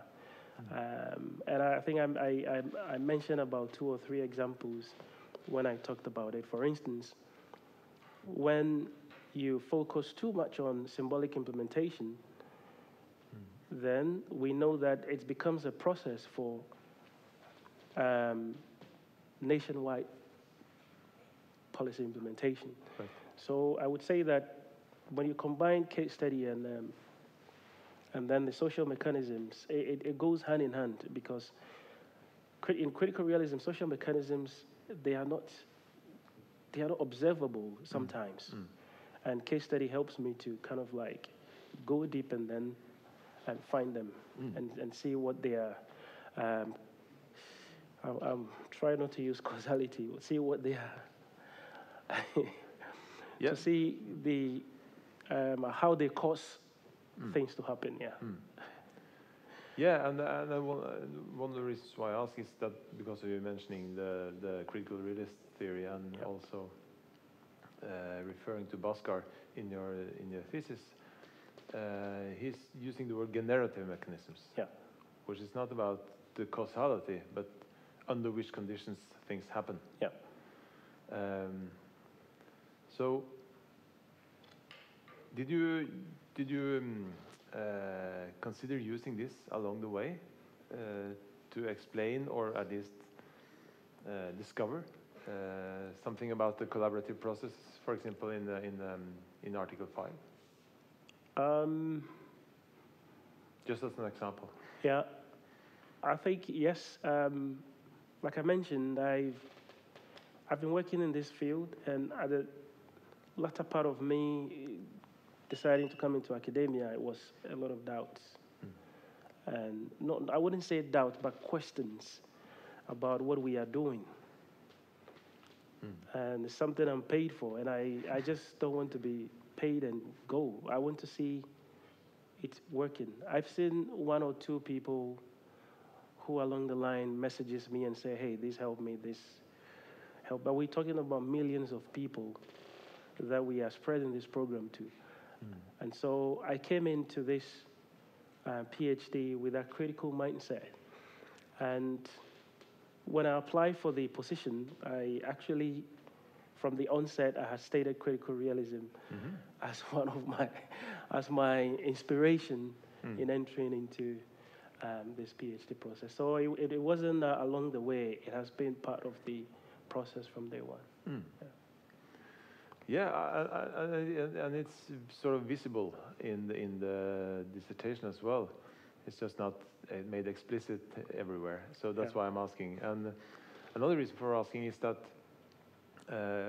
you have talked to some degree about institutionalization processes and institutions and neo-institutionalism. And what strikes me about this Sport for Development and Peace field is that institutionalization process can go against each other. And you mentioned it at some point where you have the institutionalization of SDGs on the one hand, and then you create, not you, but those implementations create institutional ableism on the other. Could you elaborate on those processes? Well, I think that's a very good question. When I submitted the article, it was one of the questions that came. Can you tell us about the impact of ableism on policy networks? And I've not thought of it honestly, but I think it makes a lot of sense, the contradictions in a sense. And I feel like most of these policies are aspirations that have not been really looked at or dealt with. That have not really been looked at or dealt with. And I think that because of that, these issues that are there have not really been prioritized in terms of persons with disabilities. And I don't think they themselves have realized that at the district level, they are not core of the district sports units. So I would say that it's a thing to look at, and thank you for that. I'll be reflecting on it as time goes. I can give you a little bit more context, because there's just one study, I don't need to refer it, but they looked at access opportunities for people with disabilities. And the sporting organization institutionalized schedules which these people could come and use the swimming pools. The problem was that they didn't have any people around to help them or train them or facilitate their participation, because it needed something else than the people who weren't in a wheelchair. So whereas they organized or institutionalized for access, they sort of disempowered people because they felt more excluded when they were included, if you understand what I mean, than they was before. So that's what these contradictory forces can create. And then it's seemingly, I saw something similar in your study as well, which creates problems if you are going to work on theoretical development.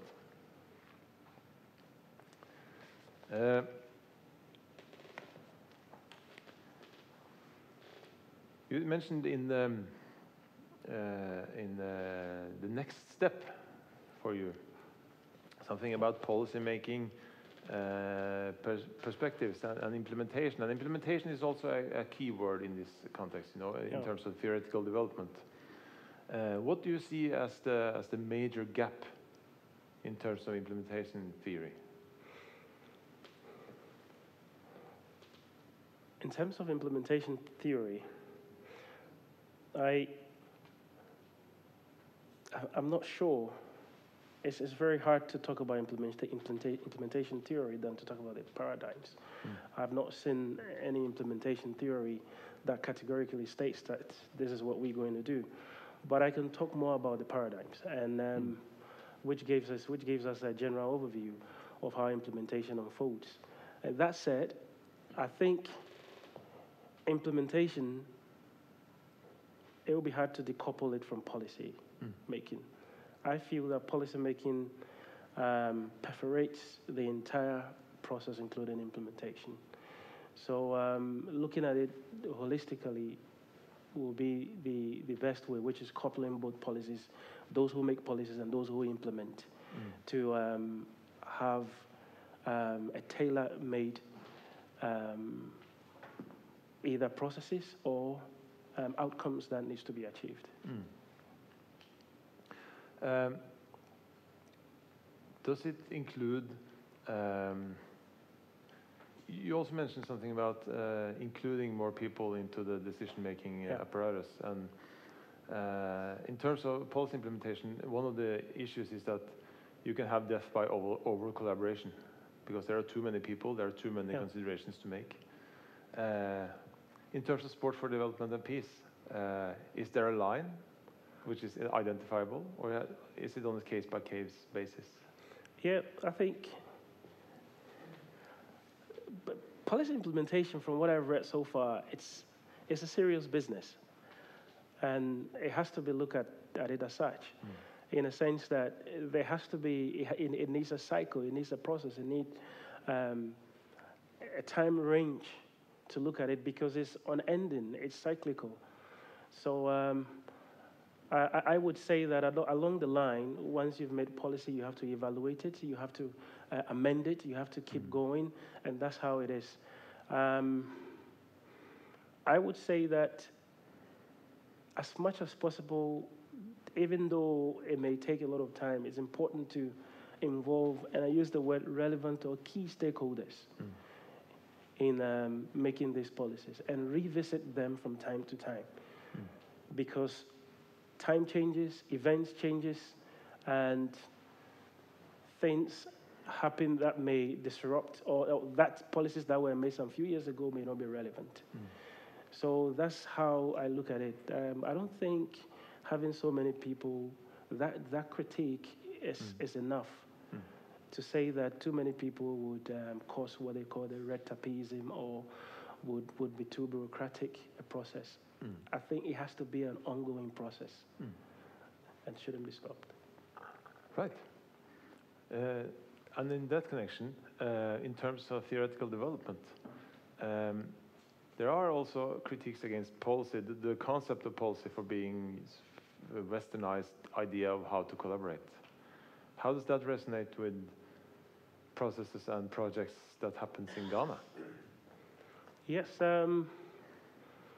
the spot for development, if you look at the researchers, most of them come from the global north. I think I would say about, if not 80 or 90%. And sometimes these recommendations are applied in the south. And often, just like my research showed, are met with some challenges along the line.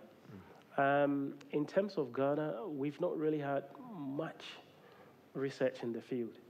The field is vibrant with so many holes, but not much has been done so far as that is concerned.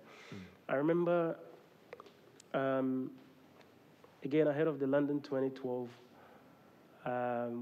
we were working with the Ministry of Youth and Sports on community development through sports. Basically, they have Ghana has a national sports college, which is supposed to operate like any hall by law, but it's just sitting there. So in an attempt to make it work, we have UK Sports coming in with all the materials to equip the place, but it did not work in a nutshell. So there's a need for looking at the local needs, what the prevailing situation is, and then we can look at SDP in that direction. But as of now, what is available is research conducted in not just the West, but communities in the West. And I think it doesn't mean it will translate into actions in other parts of the world, Yeah, and the counter-argument from some of the Global North scholars is that, well, Global South is also a big place, you know. So just saying that you want more theories from the Global South doesn't help at all, because there are so much difference between countries and even within countries. Yeah. So what would your take be on it if you were going to start a project like this with a Global South perspective? What would your theoretical approach be? In terms of theory, and I think when I was speaking with Danny, I talked about that. What's important is, and that's for me, was to look at what the researchers in the Global North is. And for me, it gave me an entry into exactly what I want to look for in the Global South. It'll be very difficult to situate theory, or let me use the word nationalized theory, because the theory is used for toothpaste, is used everywhere.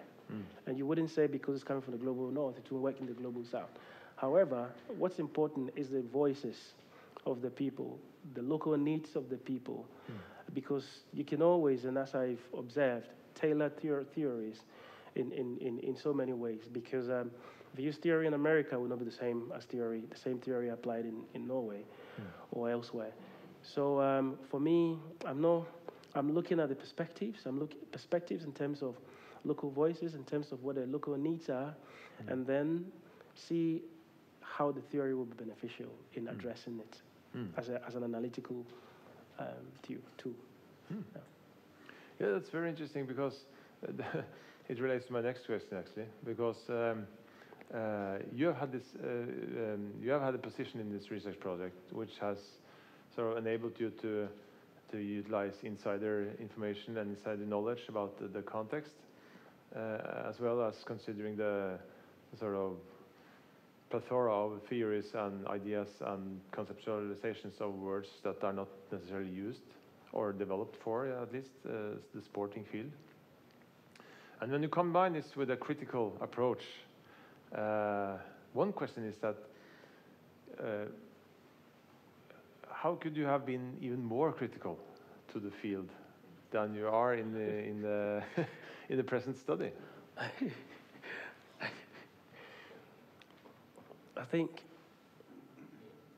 academia, from what I've noticed, helps us to be very regal in making your case known. I don't think I'm the first person to address these issues in the media and in various news outlets in Ghana and many other places have been saying this more directly, sometimes over-exaggerating, sometimes right, sometimes not right. I think that with all the places I've been, visiting district assemblies from the north to mid-Ghana, to the east, to the west, and to the south, and what they are saying, not me. Mine is to make sure that what they are saying informs what government is doing. Are real. They are real-world challenges, real-world problems. Probably what I can do, and sometimes I do that, is to be a little bit plain. And I have YouTube channels that I try to present my research in a very layman perspective for people to understand it, because it's sometimes challenging to go through all the Matalan policy implementations and ambiguities. These are very difficult terms that many people don't really know. So I would say that using my channel, using social media outlets, reaching out to as many people as possible is a way of also making it more visible and plain to people to understand. Yeah. So impact triumphs radicalism. Is that the correct interpretation? Impact. Triumphs radicalism. That's an interesting one. Yeah, it's a bit Yeah, childish. but I agree with you. And it's more about the impact. Because sometimes I feel I have seen great articles I've read, and 10 years, you just see 2 views. Just see 50 views from the journal, and I ask myself, are people really reading it at all? And so when I started a PhD, I was, and I've been in the field, I want those in power to know. I want people in the field and people in academia to know. And I think for some reason, many people read my articles from just using social media outlets. With the first article, for instance, having about 11,000 view, 11,000 read from the journal. So that's the best way I can. It's a social media age, and that's the best way I can ensure that the impact spreads to many people. Very unorthodox, but yeah, as long as it works, I think.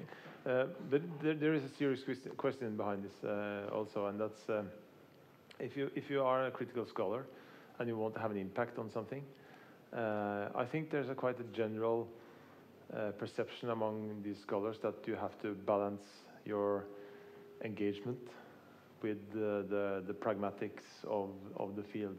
Yeah. So, like you say, you use social media channels to convey these findings, and instead of being very sort of aggressive and ardent towards these in power, you try to explain to them.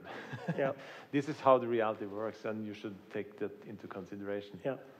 But have you encountered any situations where you would have liked to be more sort of in their face and tell them what they should do? Yeah, that's more of an advocacy. If I get the invite to share my research findings, I think that would be very good.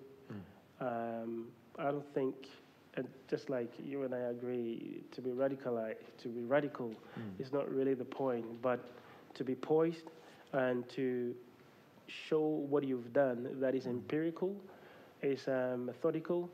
I'm pretty sure that they will appreciate what I've done, even though attempts to speak with the Ministry of Youth and Sports at the time, none of them responded to my calls. I believe that given the chance to present my work, it may be very helpful. Yeah. And a related question to this issue is that you deal with a lot of stakeholders, which all have their say and their sort of demands. Did any of them ever try to sort of get you on their side?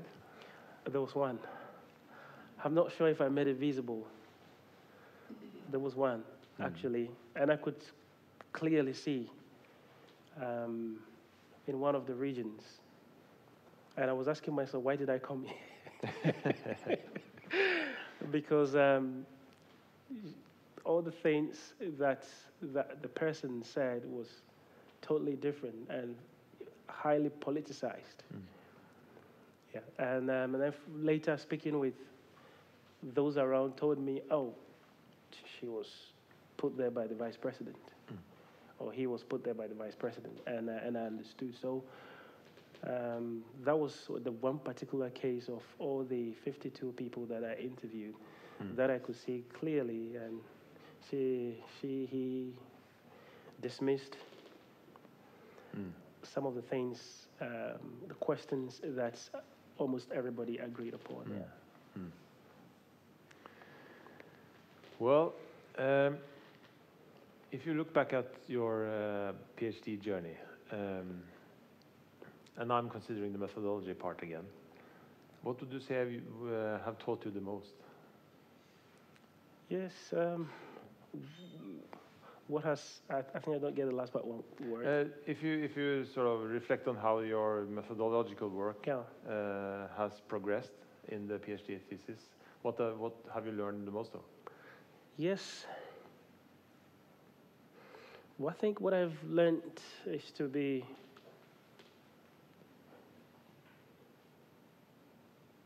very respectful, because I met older people who have been working for 20, 30 years, and they were giving me respect, and that was very humbling. And also, one thing also that I think I did that was good was to learn about each and every person that I interviewed, read about them, ask questions, each and every one of them, before I got there. So I think those are the takeaway that I got from it. But I would also say my working in Ghana, particularly in the field for that number of years, also helped. Yeah. Otherwise, I'm not sure if the people I interview, from the executive all the way to the down, I'm not sure if it's possible for another person to have such an interview. Yeah. So, one of your strengths that is not as explicitly made in the dissertation as it could have been is that your interviews are quite unique, right? They are. They're quite unique. Yes. So, if another person would have done this, a similar study, what is your advice?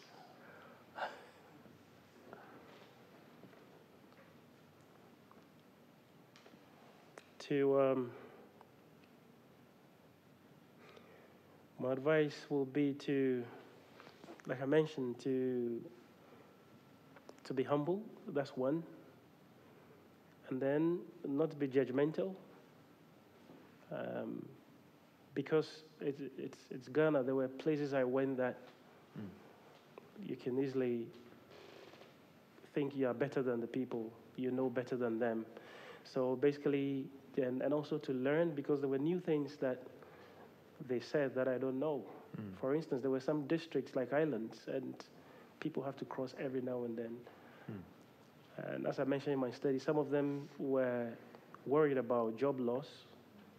So we have to find places. There was one that had to travel by ferry to come and meet me with others for the focus group discussion, which I think was very, very important. And listening to them and the number of years they've spent in the field working, I think that's also something that I would tell the person to be calm. You can know all about the sport management, sport for development, but just like you told me, you are not the experts, they are on the field.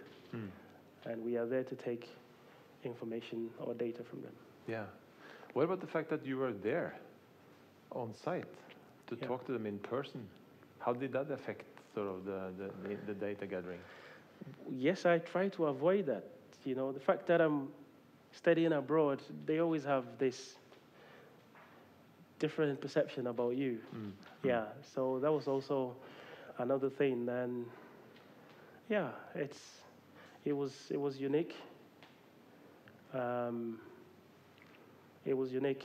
I think basically that's what I would say. They also appreciate me a lot in the sense that I travel a long distance, and it was COVID time. It was the height of COVID. And I have videos of me traveling from the north to the south. I think it was about 12 to 13 hours with one of my mediary, and my gatekeeper was fantastic. Yeah, led me to all these communities I've never been before, even though I'm a Ghanaian. So if you don't know the people, it's important to use mediaries or gatekeepers. Very important. And discuss with people, and they can also help you with data collections. Absolutely. I'm not sure about the time. But I'm nearing the end of my row of questions, at least. So I have one final one, at least a big one. Given what you have learned so far throughout these years of work and perseverance, what would be your ideal Sport for Development and Peace project? That's a tough one.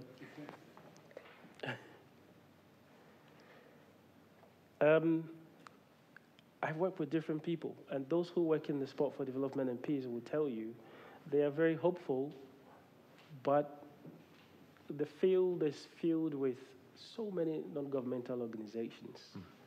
And many of these workers are volunteers.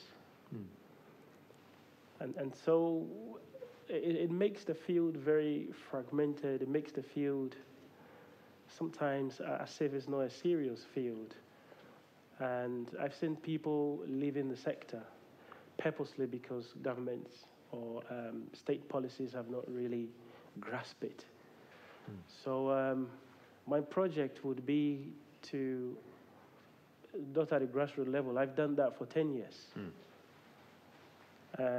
to work with governments who really need my service, to have these things, to have SDP policies. When I say SDP policies, we're talking about, particularly in the African context, we have sports ministries, and all they do is football. Yeah. Nothing else. And we have health ministry, and most of the work with the health ministry are interventions. Right. At times, physical education is decoupled from sports ministries. At times, they are merged. Right. And they do their own thing in the school sports system, doing physical education. And even with them, now they are more into competitive sports, taking out the essence of physical education, physical activity, which has been the mainstay for SDP, or sport as a tool for development. So I would try to work with government to make this a part and parcel of the sports ministry, and not just leaving these initiatives or casting them in stones. It's there everywhere. I always say we have an interesting sports policy, but it's very, very empty when you look at it. When you look at it in terms of implementation. Well, I hope you get the opportunity I to do hope something so. like that one day. It's stressful, but I'm not sure if it's a wishful thinking. Yeah. But I hope we reach there where policies are put into practice. My concern when I talk about sports as a tool for development is the intention, is the deliberate effort to make it happen, other than just, even at the United Nations, shifting UNOSDP to the IOC. And we've seen the IOC have so many projects, and sometimes it's not even telecasted like you see in the Olympic Games. And I mentioned the Football for Hope in FIFA. People don't really care about what is happening, but it sounds good to just use them. I hope that sports will be deliberate in addressing community and societal issues. Yeah. And one funny thing, just the last comment, is that the IOC never uses policy. They always use strategy or something else. And I think that's at least what I've heard. One of the reasons that they want to get away from being tied to the mast. Yeah. They're just, this is an overall strategy. They're nothing committing. Yeah. I agree. That's also an incentive for theoretical refinement, I would say. I agree. Yes. Thank you very much. Thank you.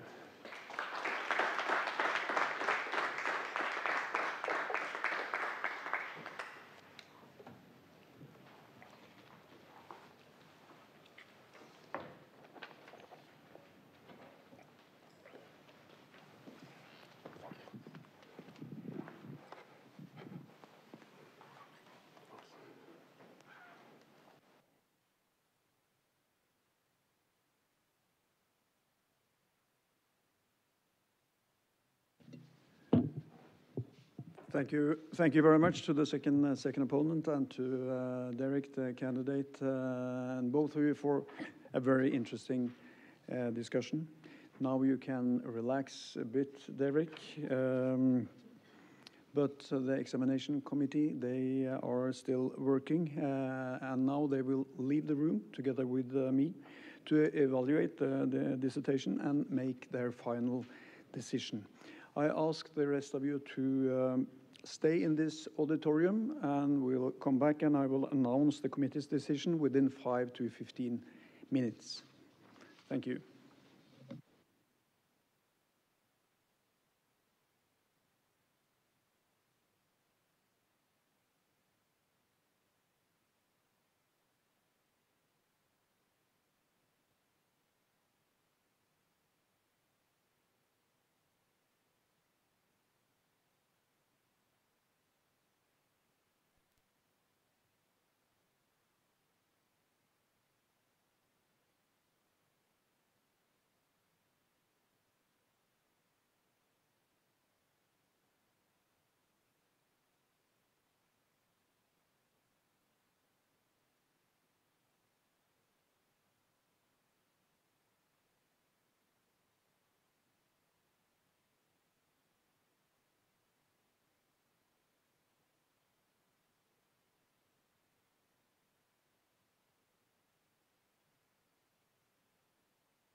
The examination committee has found Derrick Charway's dissertation of June 12, 2024 satisfactory.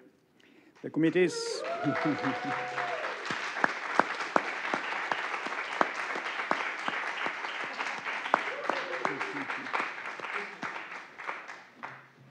and that means that I, as rector of the Norwegian School of Sports Sciences, hereby award you, Derrick Charway, the degree of Doctor of Philosophy, PhD in Sport Science. Another applause for that.